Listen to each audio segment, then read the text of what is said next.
Donald Trump came to the Detroit Economic Club and stood there in front of the Ford Motor executives and said, if you close these factories as you're planning to do in Detroit and build them in Mexico, I'm going to put a 35% tariff on those cars when you send them back, and nobody's going to buy them. It was an amazing thing to see. No politician, Republican or Democrat, had ever said anything like that to these executives. And it was music to the ears of people in Michigan and Ohio and Pennsylvania and Wisconsin, the Brexit states. You live here in Ohio, you know what I'm talking about. Whether Trump means it or not is kind of irrelevant, because he's saying the things to people who are hurting.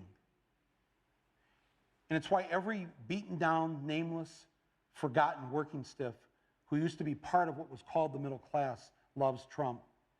He is the human Molotov cocktail that they've been waiting for. The human hand grenade that they can legally throw into the system that stole their lives from them. And on November 8th, Election Day, although they've lost their jobs, although they've been foreclosed on by the bank, next came the divorce, and now the wife and kids are gone, the car's been repoed, they haven't had a real vacation in years, they're stuck with the shitty Obamacare bronze plan where you can't even get a fucking Percocet. They've essentially lost everything they had, except one thing. The one thing that doesn't cost them a cent and is guaranteed to them by the American Constitution: the right to vote. They might be penniless, they might be homeless, they might be fucked over and fucked up. It doesn't matter, because it's equalized on that day. A millionaire has the same number of votes as the person without a job. One. And there's more of the former middle class than there are in the millionaire class. So on November 8th, the dispossessed will walk into the voting booth, be handed a ballot, close the curtain, and take that lever, or felt pen or touchscreen, and put a big fucking X in the box by the name of the man who has threatened to upend and overturn the very system that has ruined their lives. Donald J. Trump. They see that the elites who ruined their lives hate Trump.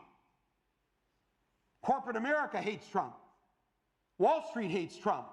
The career politicians hate Trump. The media hates Trump after they loved him and created him, and now hate him. Thank you, media. The enemy of my enemy is who I'm voting for on November 8th.